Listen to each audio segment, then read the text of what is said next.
Muy buenas tardes.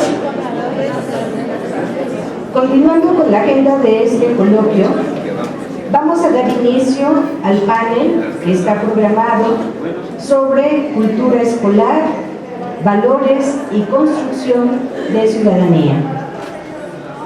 Me voy a permitir presentar a nuestros panelistas que amablemente han aceptado este día de hoy estar con nosotros. Mencionaré de manera muy breve algunos de sus datos de la trayectoria académico-profesional que tienen, pero de antemano agradecemos a cada uno de ustedes por el compartir su saber y la experiencia que tienen en el contenido que hoy nos ocupará dentro de este panel. Iniciamos con la compañía del maestro Germán Rodrigo Martínez Ramos, quien cursó sus estudios de licenciatura en Derecho en la Universidad Michoacana de San Nicolás de Hidalgo. Es maestro en Gobierno y Asuntos Públicos por el Centro de Investigación y Desarrollo del Estado de Michoacán. Diplomado en Derechos Humanos por la Universidad Latina de América y actualmente cursa la maestría en Derecho con especialización en Ciencias Políticas como parte del Programa Nacional de Posgrados de Calidad de CONACYT en la Facultad de Derecho y Ciencias Sociales de nuestra Universidad Michoacana. Dentro de su trayectoria académica, destaca también su labor como docente, investigador y conferencista en diversas áreas relacionadas con el derecho, la gestión y administración pública, ideología y pensamiento político, entre otras.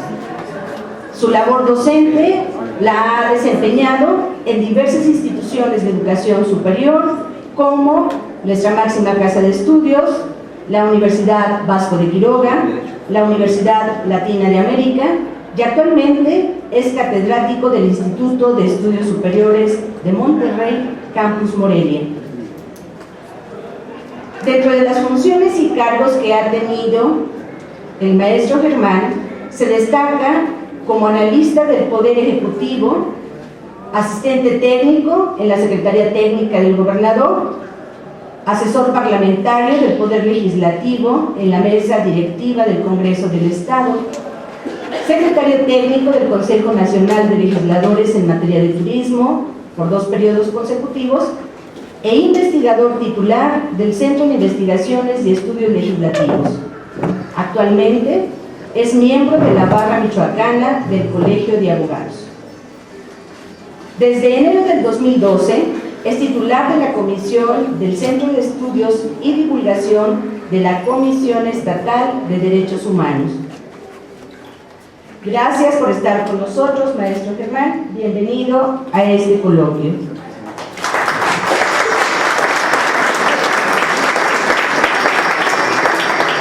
Forma parte también de este panel el maestro Luis Jiménez Alvarado.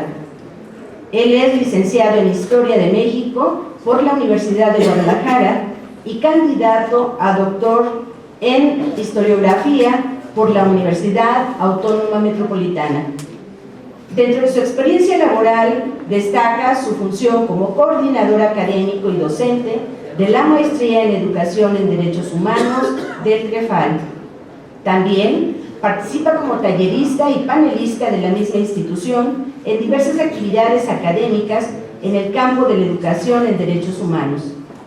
Ha sido docente en diferentes asignaturas de las licenciaturas en Historia, Periodismo y Psicología, y docente también del nivel de secundaria y preparatoria en diversas instituciones particulares de la entidad. Bienvenido, maestro. Gracias por estar con nosotros.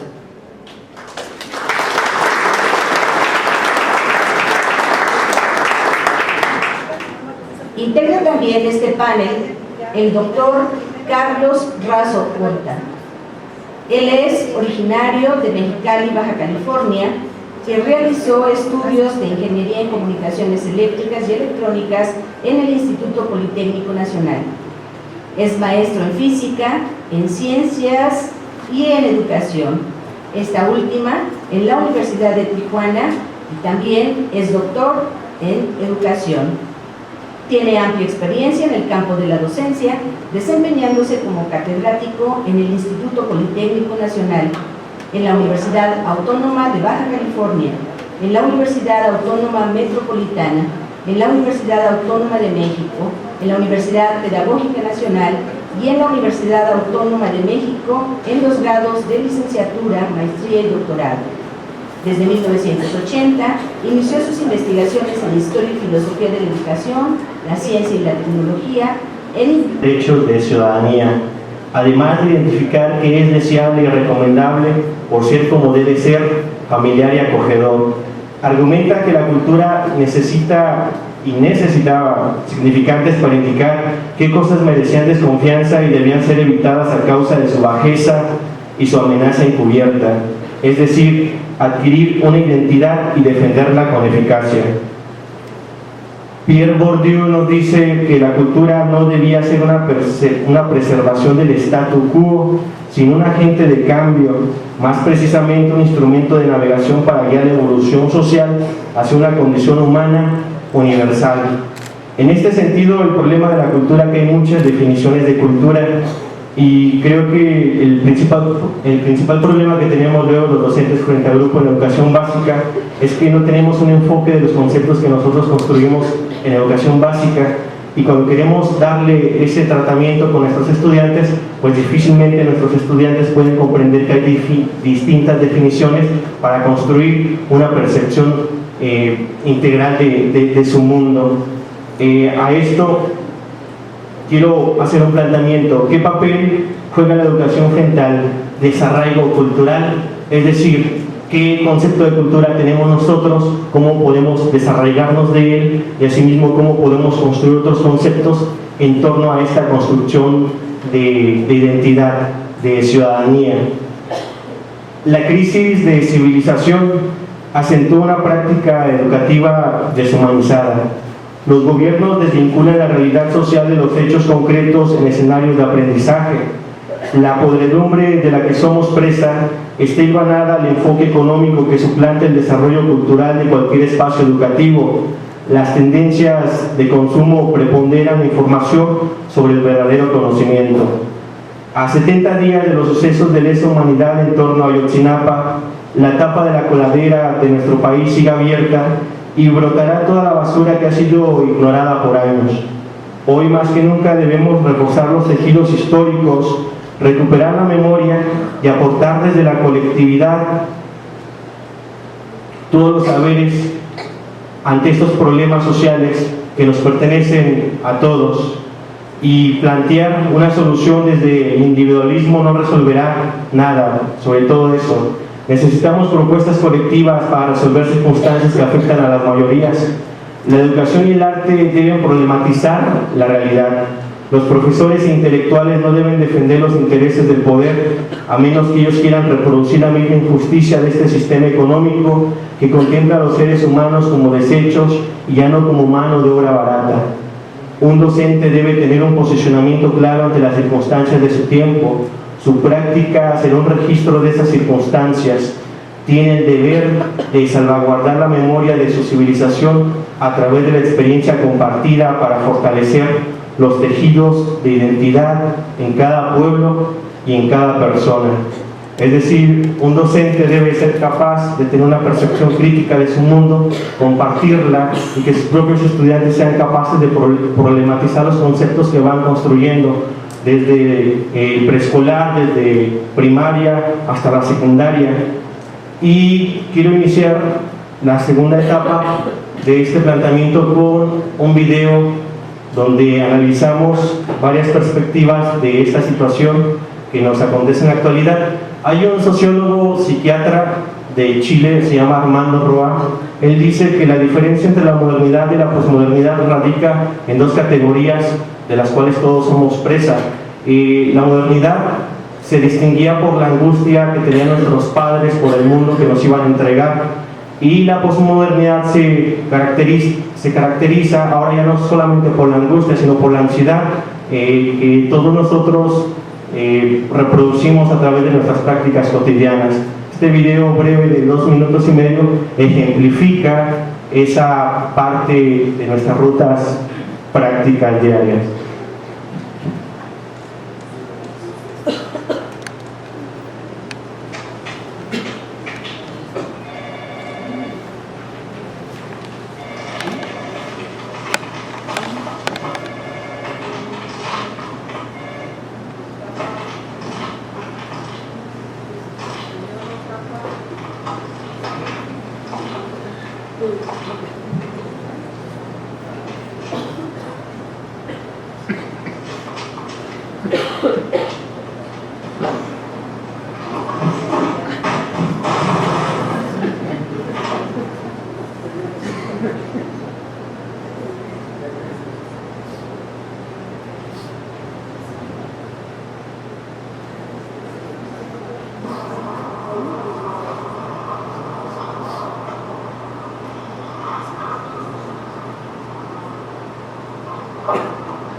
La educación actual y el estrés como contaminante social.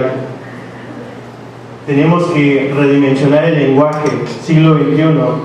Hace poco discutíamos sobre la necesidad de actividades concretas en la escuela primaria para fortalecer la calidad educativa y la eficiencia de los estudiantes, porque no hay una comprensión de esta crisis del mundo.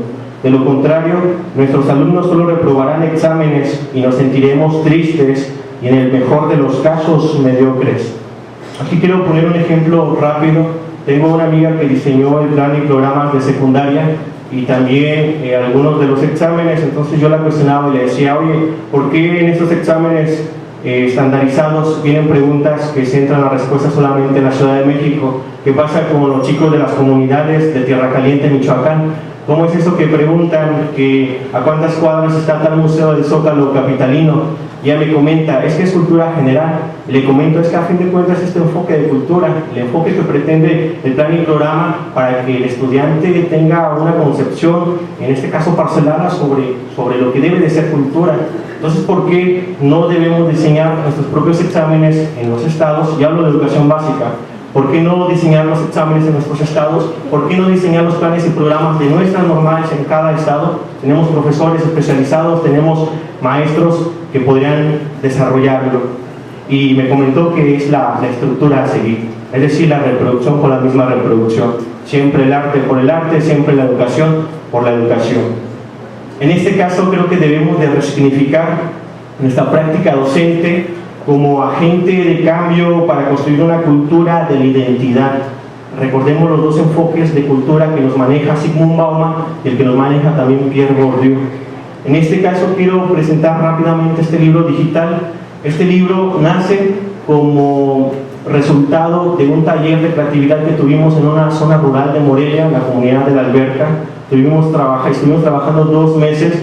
Al último decidimos crear un cuento interactivo para niños, el cual se pretende publicar posteriormente.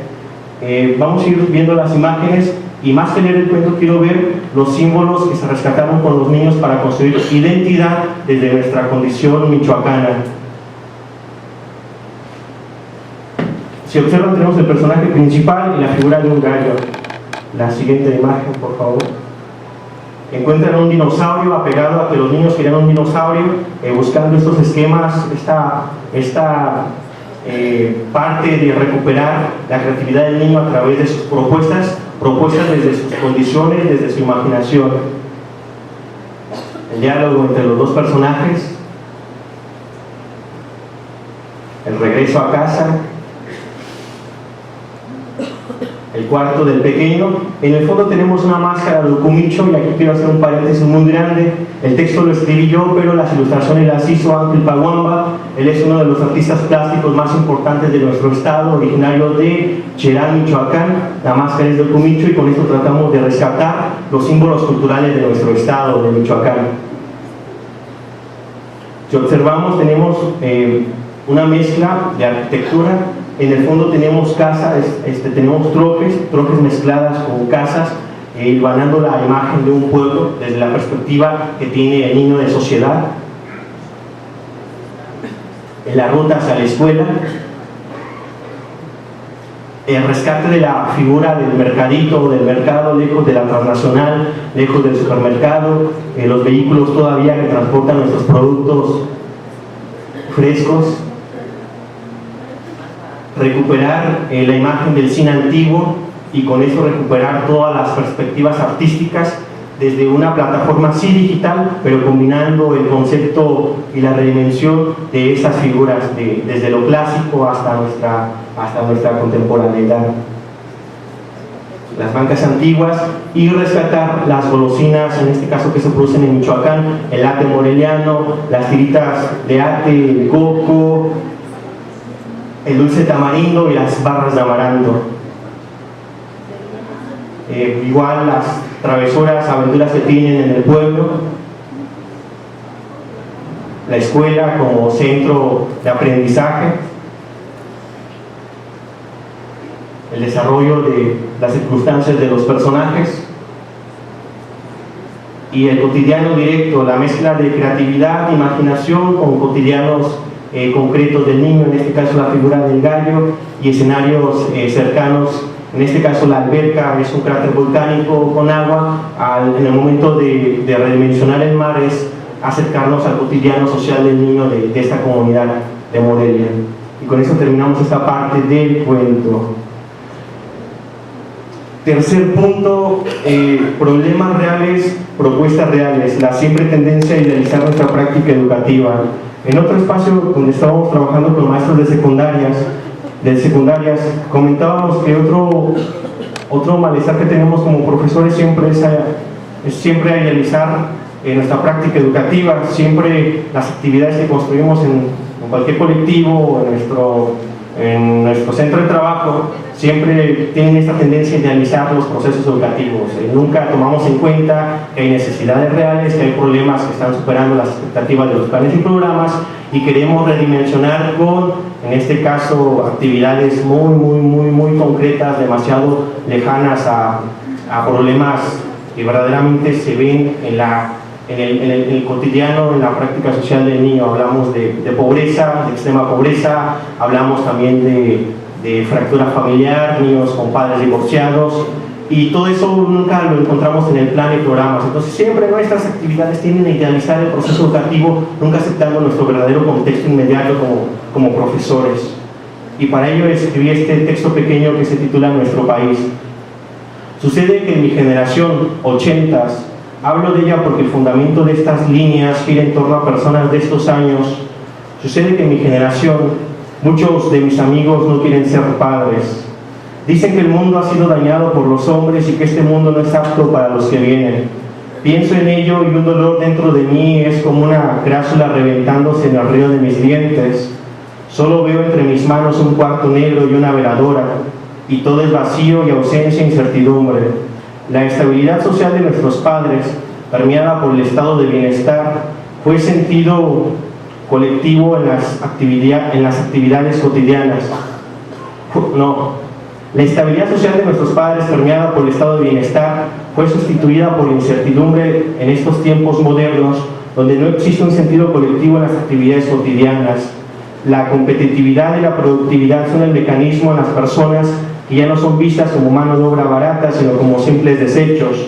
En este enfoque económico, la cultura es el conducto por el cual se nos condiciona a dejar de creer en estructuras sólidas como la familia, la escuela o en uno mismo. Pienso en mi generación. Creo que hoy más que nunca tenemos que acompañarnos, no dejarnos solos. Debemos aportar desde lo que hacemos y crear condiciones colectivas de recuperación. ¿Cómo reconquistar la identidad colectiva e individual?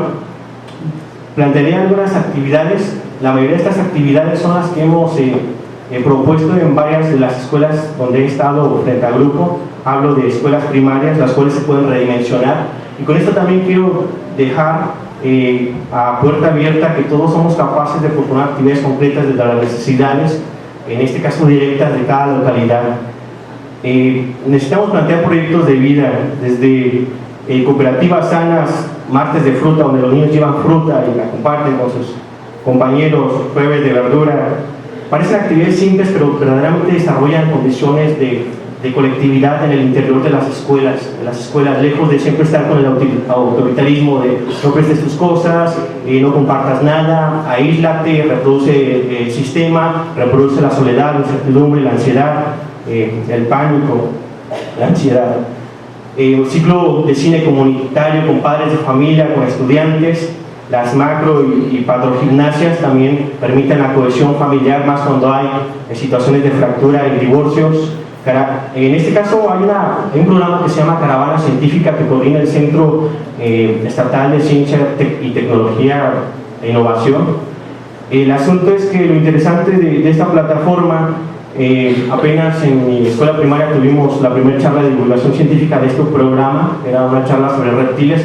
Nos comentaban que en más de 8 meses ninguna escuela había optado por echar a andar las 33 conferencias de divulgación científica, porque pues luego nos cuesta trabajo aportar o hacer algo distinto a la reproducción diaria de nuestro encasillamiento dentro del aula, y que desgraciadamente son tantos millones dedicados a la ciencia que nosotros como profesores de educación básica no aprovechamos y no llevamos a nuestras escuelas, al menos en Morelia. Fuimos la primera escuela de las tantas escuelas que hay en nuestra ciudad. La caravana científica son varios trailers con experimentos que van a la localidad, a la colonia, a la calle, y comparten el saber, en este caso el conocimiento científico, con padres de familia y estudiantes. Y tenemos también, podría ser lo que es el Viernes Cultural, que se desarrolla siempre una actividad, en este caso artística, dentro del seno educativo. Necesitamos también desarrollos artísticos fuera del plan y programa, conciertos musicales, obras de teatro, mesas literarias con producción escrita de niños, niñas, murales comunitarios dentro y fuera de la escuela primaria. Fortalecer las rutas de creación en distintas materias desde el colectivo docente, resignificación de las fiestas patrias para abarcar la historia, Festival del Torito de Petate en el caso de Morelia, abarcando lo que es la formación cívica y ética, elaboración de una revista bimestral para abarcar los contenidos de español. Insisto, esta es una educación básica. Si hay otros docentes de otras áreas, todo esto se puede redimensionar y adaptar a cualquier área y a cualquier grado de complejidad.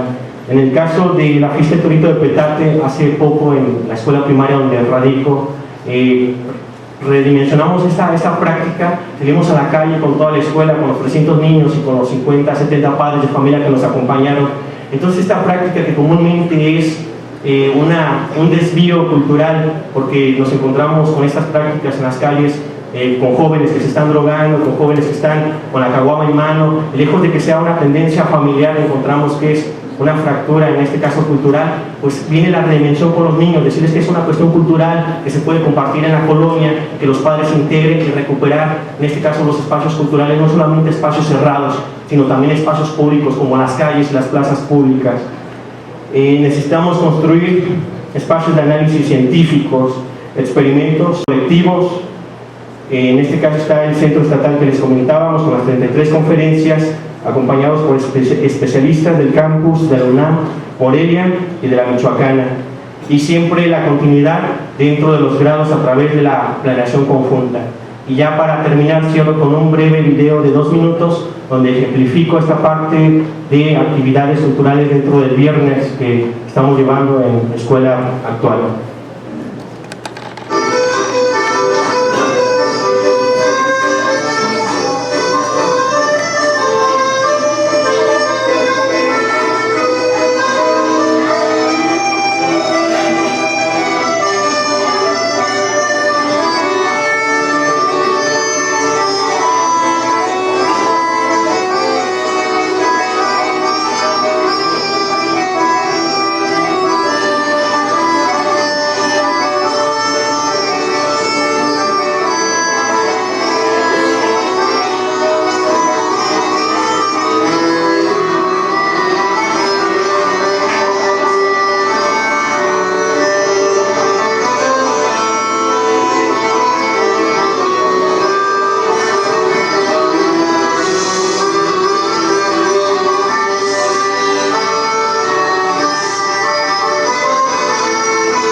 Muy bien, agradecemos la participación del maestro Armando Salgado en esta primera ronda y le cedo la palabra al doctor Carlos Razo Horta. Ocupa cultura escolar, valores y construcción de ciudadanía. Es un tema por demás impresionante y todavía más importante. ¿Qué problema queremos resolver cuando hablamos de cultura escolar, valores y construcción de ciudadanía? ¿Para qué? ¿Para qué nos sirve una cultura escolar? ¿Para qué nos sirven los valores? ¿Y para qué nos sirve la construcción de ciudadanía? ¿Qué problema queremos resolver? Podemos aventajar y decir que uno de los problemas que queremos resolver seguramente con este enunciado es el de formar ciudadanos, educar personas, educar a los hombres y las mujeres para enfrentarse a los problemas de nuestro tiempo. ¿Cuáles son los problemas de nuestro tiempo? Algunos de los problemas muy importantes y que engloban muchos otros es el problema de la no felicidad de la especie humana. Se rigen un tanto por aquella ética marxista de Groucho Marx, era marxista a su modo, comediante del cine norteamericano, que él tenía una frase muy impresionante que decía: no me basta ser feliz, necesito que los demás sufran.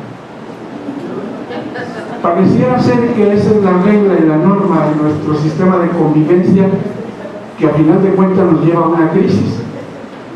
La otra filosofía marxista, Carlitos, si se me permite llamar en términos de confianza, Carlos Marx, seguramente él diría: no me basta ser feliz, necesito que los demás también lo sean.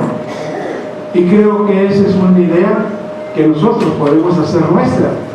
No nos basta ser felices, queremos que los demás también lo sean.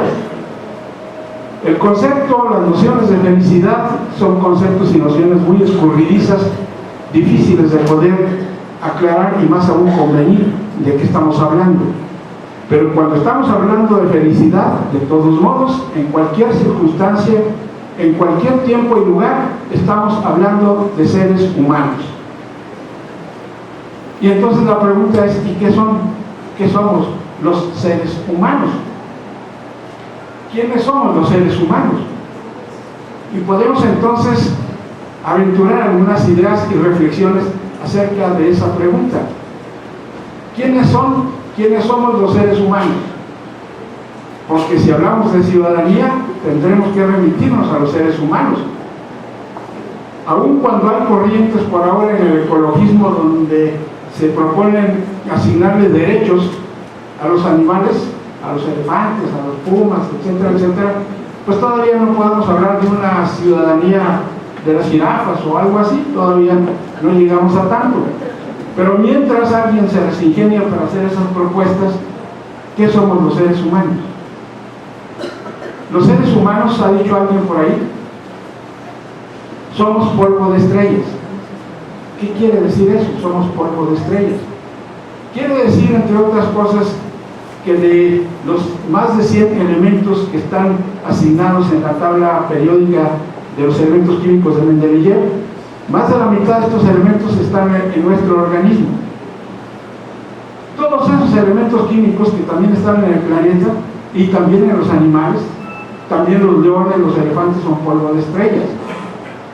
Todos esos elementos no nacieron en el planeta Tierra, nos llegaron de algún lado, de algunas estrellas que explotaron, o los astrónomos podrán decirnos qué ocurrió, pero todos los elementos químicos que fueron a nuestro cuerpo llegaron de otro lado. Somos polvo de estrella. Es la base material. Nada simple, nada simple. Bastante importante, creo yo, reflexionar sobre ese concepto de que estamos hechos de polvo de estrellas. Pero hay alguna diferencia. Además de polvo de estrellas, estamos hechos de cosmovisiones. Las tortugas no tienen cosmovisiones, los leones tampoco, las jirafas tampoco, no tienen cosmovisiones. Aún los que son más inteligentes, como dicen de los delfines y los pulpos, pues no me he enterado de los que tienen cosmovisiones. Así que somos nosotros los únicos que tenemos cosmovisiones. ¿Y qué significa una cosmovisión? Con mucha frecuencia en el ámbito universitario, cuando la gente habla de cosmovisiones, habla de pueblos indígenas. Y estamos en lo correcto, está bien, pero creemos nosotros, creo yo, que las cosmovisiones es un concepto mucho más amplio. Y entiendo yo las cosmovisiones como esos sistemas para pensar el mundo, pensarnos en el mundo y ser o existir en el mundo. Tenemos que tener sistemas para pensar el mundo, para pensarnos en el mundo y para ser o existir en el mundo. Las maneras o los sistemas de ser o existir en el mundo es lo que yo llamo cultura. La cultura es un modo de ser o de existir en el mundo. ¿Pero qué es el mundo? El mundo lo divido en 5 categorías. La primera categoría es el universo. Y la primera subcategoría de este universo es el macrouniverso, o el universo hecho de sistemas de transferencia materia-energía. Todo lo que ocurre en el universo solo es transferencia materia-energía. Materia que se está transformando en energía y energía que se transforma en materia. Eso es el universo. Las dimensiones cambian. El macrouniverso, las grandes galaxias, las grandes energías, las grandes velocidades. Pero también tenemos que hablar del micro y del nano universo. El descubrimiento de los seres humanos de 1900 para acá, oh sorpresa, hay un microuniverso. Y la mayor sorpresa todavía es que parece ser que lo que pasa en ese microuniverso, en el átomo y en el núcleo, marca y define todo lo que ocurre en el macrouniverso, es decir, el universo cuántico. ¿Cómo pensar el universo cuántico? Cuando el universo cuántico no se ajusta a las reglas de la física clásica. La física clásica que explica el macro, el universo meso a la medida de los seres humanos no se aplica para explicar lo que hay en el microuniverso. Y los ingenieros nos han complicado más la vida cuando nos inventan, digo esto entre comillas, la nanotecnología. Todo un mundo de las dimensiones de un átomo. Todo un universo de las dimensiones de un átomo. Cuerpos que tienen el ancho de un átomo.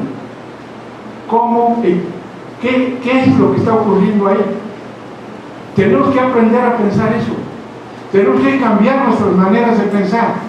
Y tenemos que cambiar los sistemas de pensar el mundo, el universo macro y el universo micro. El nanouniverso, la nanotecnología nos ha permitido entrar a ese universo, que es el que define de muchas maneras lo que existe en todo el mundo.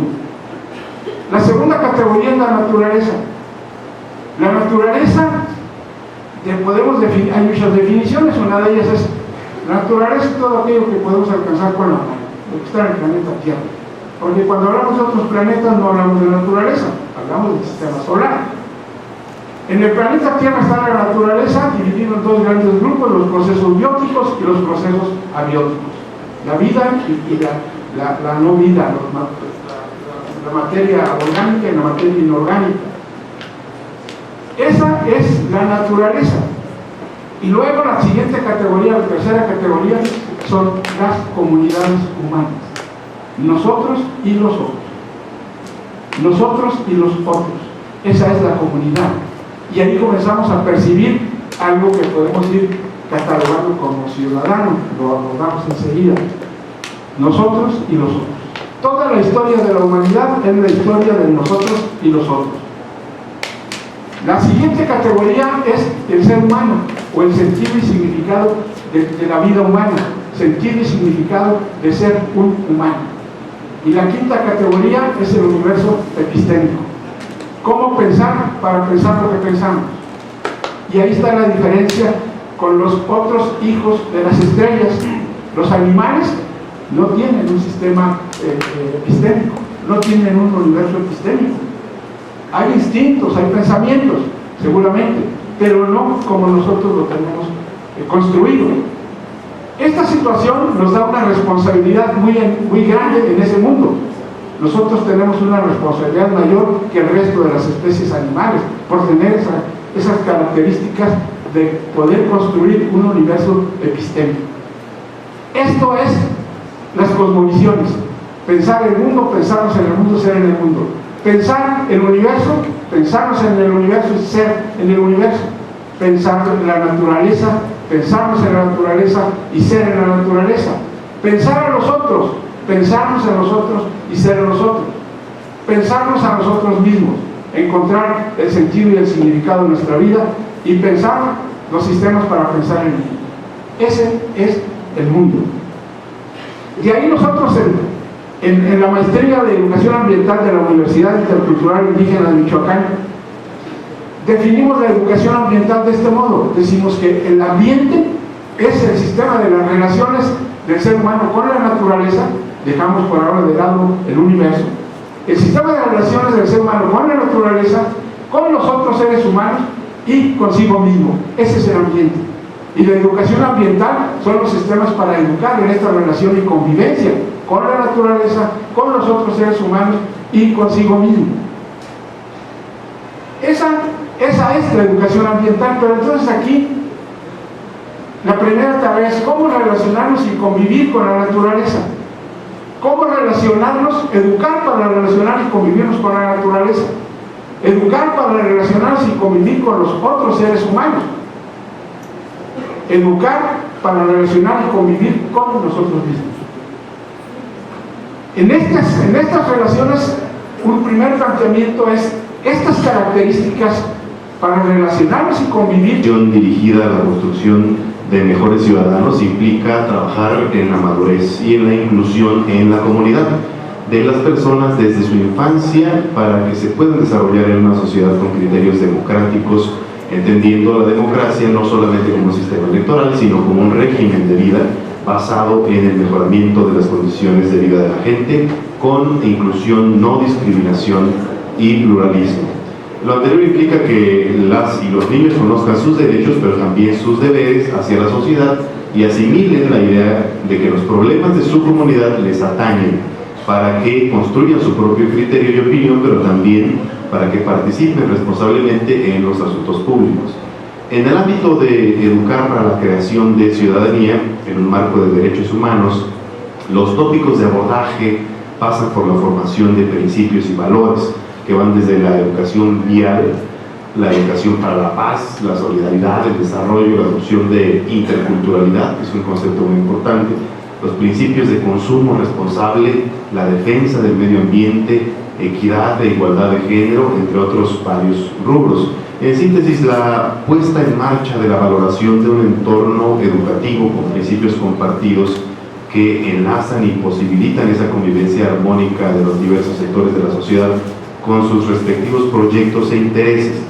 Este sistema educativo que debe plantearse busca como finalidad el respeto a la diversidad, a la diferencia de ideas y de creencias, pero sin caer, por supuesto, en un relativismo que ponga cualquier cosa como válida con el pretexto de la tolerancia absoluta, porque sabemos que hay valores y comportamientos que no son tolerables en una sociedad moderna con estándares mínimos morales y éticos que enmarcan incluso instrumentos internacionales que generan derechos fundamentales para las personas, como la Declaración Universal de los Derechos Humanos y los diferentes pactos y convenciones que derivan de sus planteamientos principales.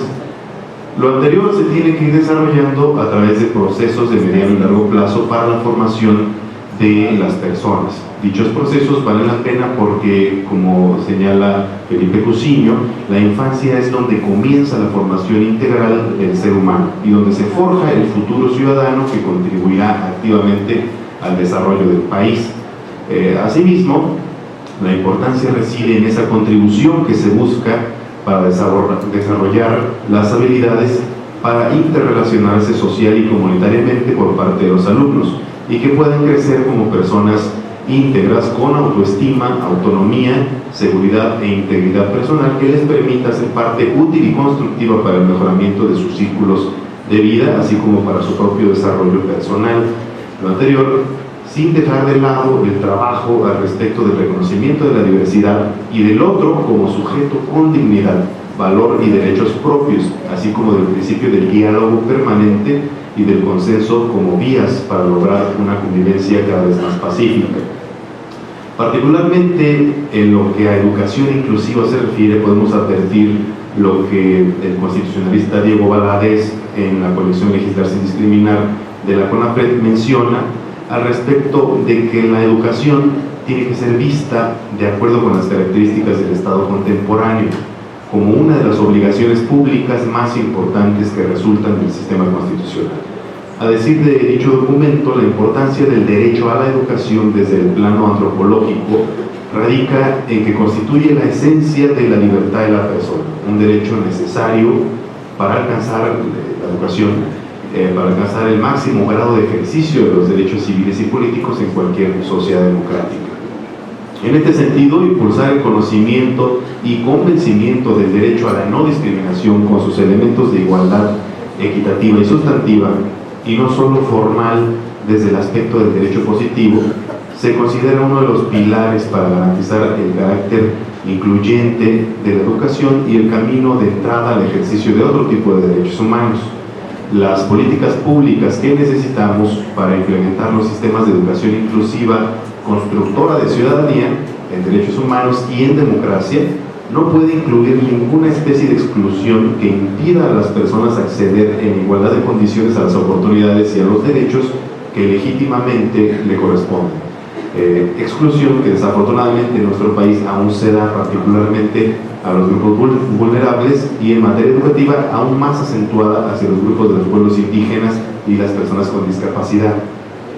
Ese sistema inclusivo en construcción tiene que entenderse como la modificación del entorno, eliminando barreras que representen una limitación al aprendizaje de todas las y los estudiantes en igualdad de condiciones y sin discriminación, de manera que no haya espacio para la exclusión y se garantice entonces una educación para todas las personas, el reconocimiento y aprecio de la diversidad con criterios de igualdad y calidad, adecuando el entorno a las necesidades. Lo anterior en un proceso gradual que incluya 5 principios que se pueden resumir de la siguiente manera.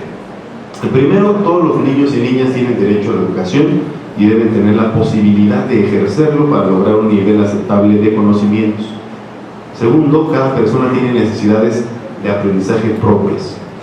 Tercero, el sistema educativo debe cubrir toda la gama de diferencias y necesidades de las y los educandos.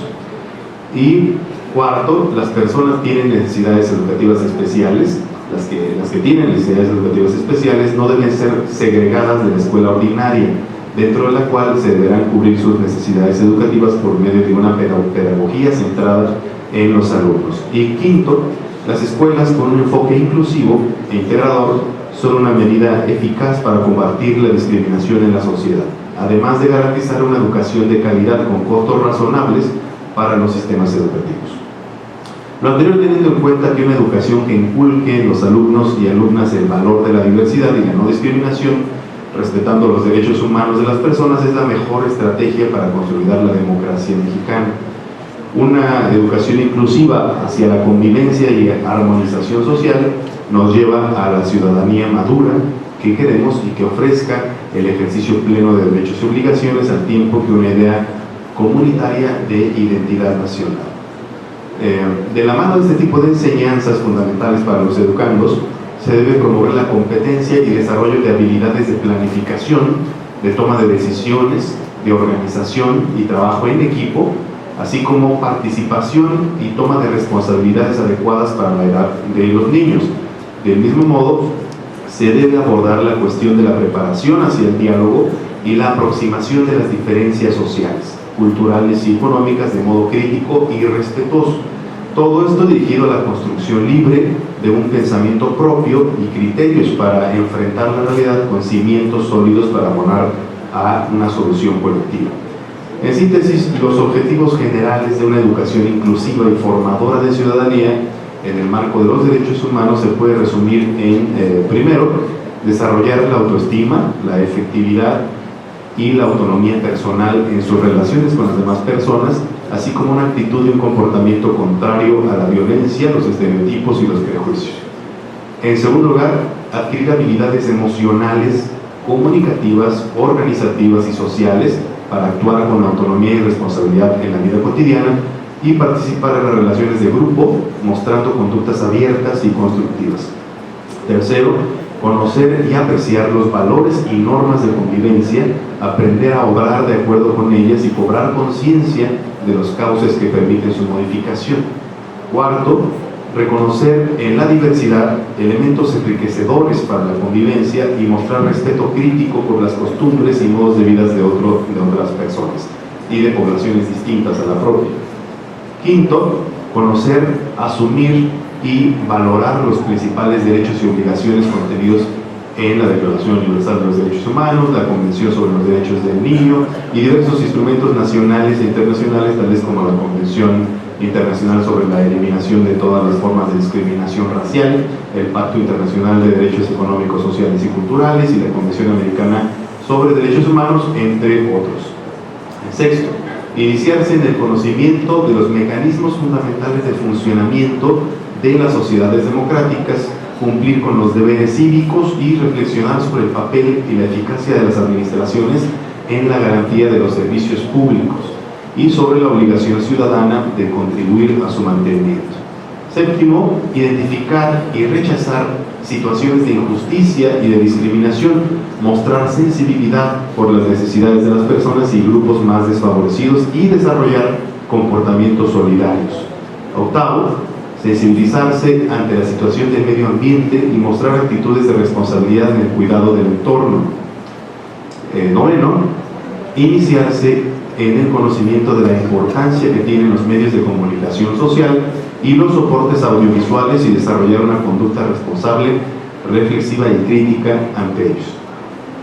Algunos criterios de evaluación que se pueden aplicar a la hora de diseñar mecanismos y contenidos dirigidos a los objetivos planteados pueden ir revisados hacia los niveles de empatía y de responsabilidad de los niños, si va aumentando su capacidad de defender sus opiniones desde un ámbito de respeto a las opiniones del otro, su grado de involucramiento en la toma de decisiones en grupo, mediante el diálogo, lograr acuerdos y cumplirlos, qué tanta capacidad de trabajo el equipo va teniendo y su sujeción a las normas de convivencia, así como el grado de tolerancia hacia la pluralidad en su círculo cercano, a la vez que el nivel de reconocimiento de elementos enriquecedores en la diversidad. El alumno debe aumentar su nivel de identificación de las instituciones básicas de las sociedades democráticas, reconocer y valorar sus procedimientos y aumentar su intención de participar en ellos. Del mismo modo, debe valorar la importancia de los servicios públicos en la vida cotidiana, su funcionamiento adecuado y su obligación de colaborar a ese funcionamiento a través de su uso responsable y de cuestiones como los impuestos incluso. El alumno debe ir reconociendo y rechazando situaciones de discriminación, como ya hemos dicho, de marginación y de injusticia, así como identificar sus causas para poder combatirlas desde su campo de acción. Asimismo, debe mostrar actitudes cívicas en aspectos relativos a la protección del medio ambiente, patrimonio colectivo, protección civil, cultura de la paz y seguridad de la ciudadanía. Y bueno, para finalizar, podríamos deducir que si se aplican estos objetivos, se desarrollan en diversos contenidos y procedimientos de su propio desarrollo, apuntando los criterios de evaluación para identificar los campos de oportunidad y de acción, y sobre todo tomando en cuenta que la formación de una ciudadanía activa y propositiva debe ser el eje estructurador de todo diseño educativo para poder contribuir a la transformación social que queremos. Podemos ir avanzando en esta construcción de la ciudadanía a partir de la formación de nuestra mayor riqueza, que son las y los niños mexicanos. Bueno, muchas gracias.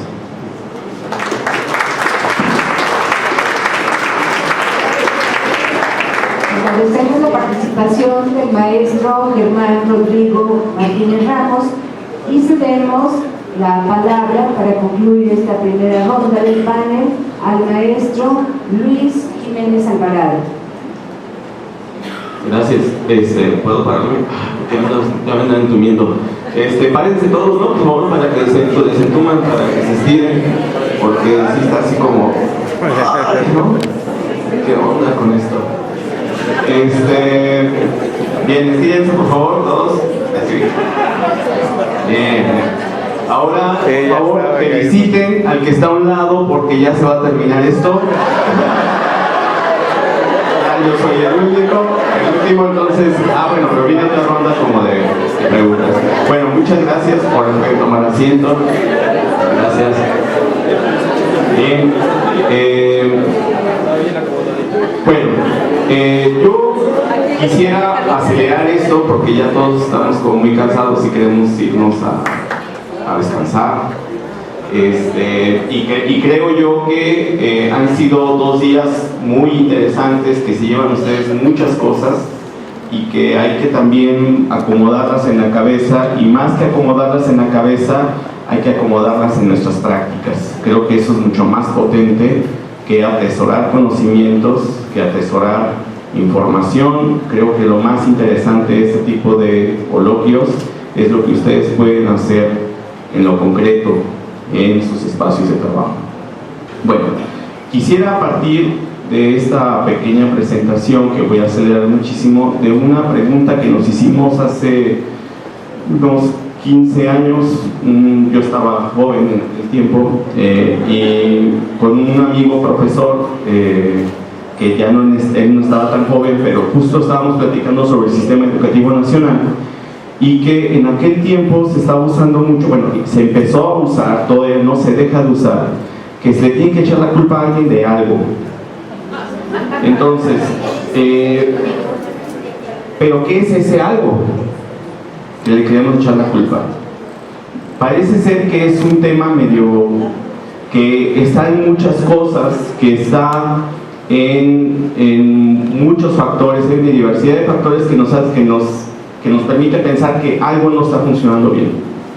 y que algunos personas que abrazan el pensamiento complejo complejizan esta cosa, y yo que soy del pensamiento simplejo, yo diría que voy a definirlo como un filósofo francés, que es esta chingadera, que es la realidad, ¿no? Entonces hay que echarle la culpa a alguien de esto, y a lo que una de las primeras cosas a las que podemos echarle la culpa, pues es al sistema educativo nacional, ¿no? Y con ellos a los profes, ¿no? Sobre todo ustedes, malos profes y buenos profes, también hay que echarle la culpa a los buenos profes, porque luego ellos son tan buenos que nos echan a perder.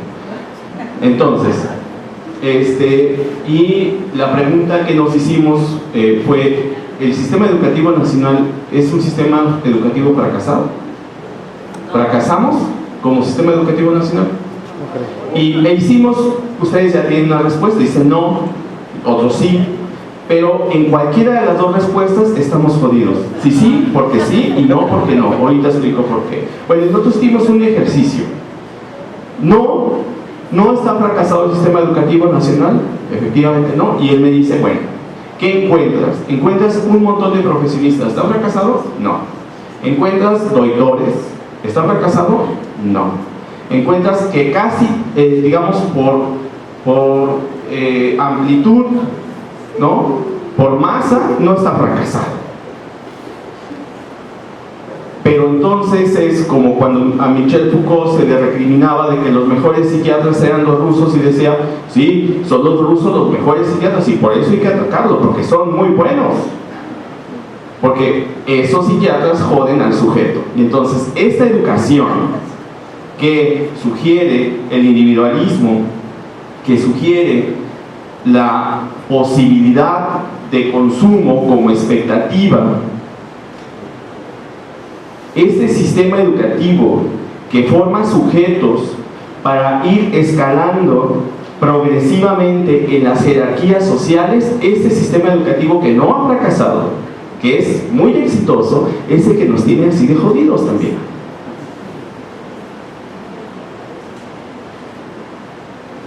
Y somos muy buenos, y mis profesores fueron muy buenos. Hice un doctorado, imagínense, ¿no?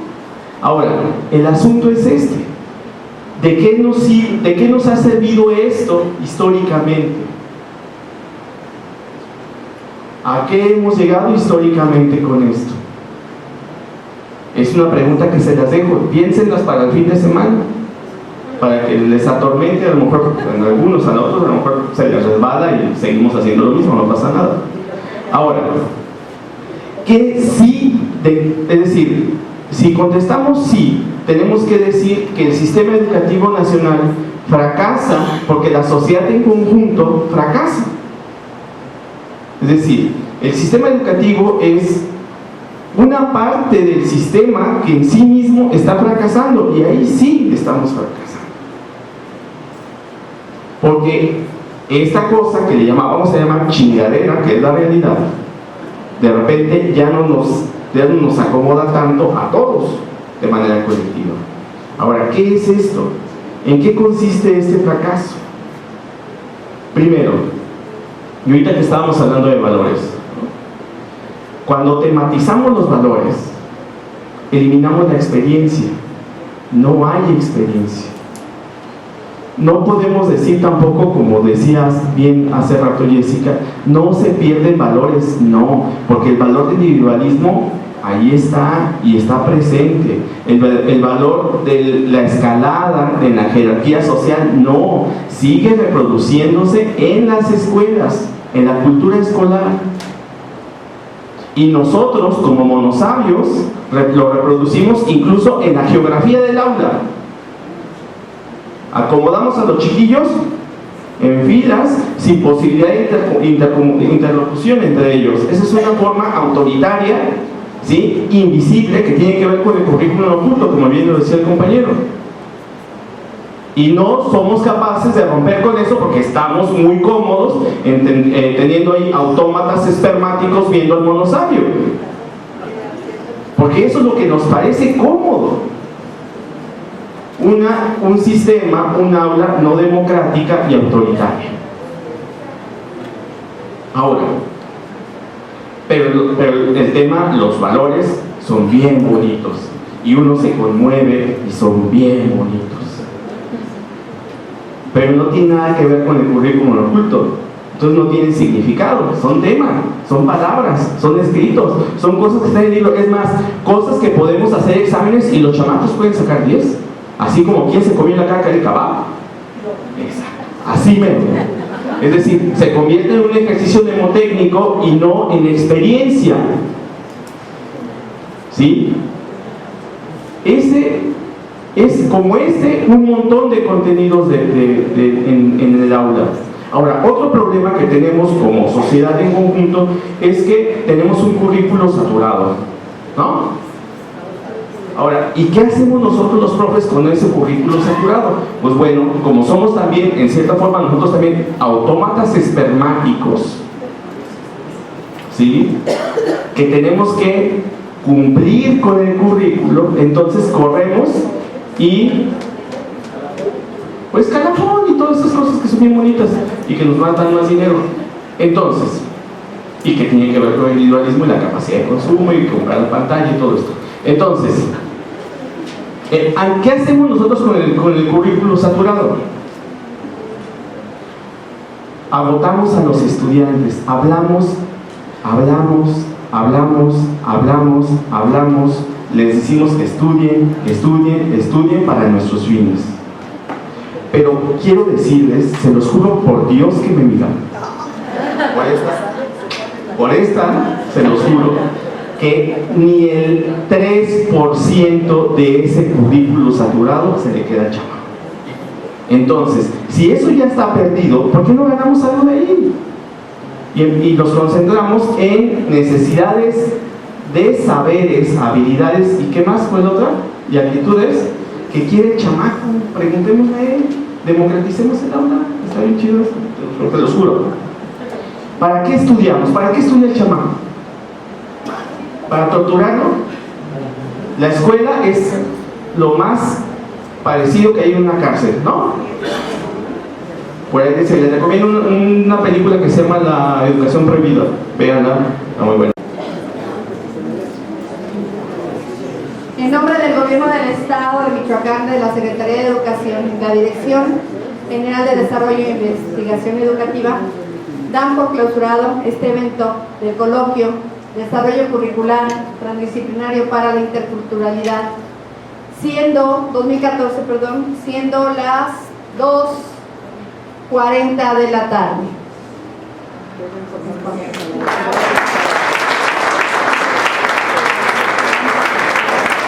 Les agradecemos mucho su participación, por haber estado aquí. Esperemos que todas las actividades, el panel, la mesa, las conferencias, los talleres hayan sido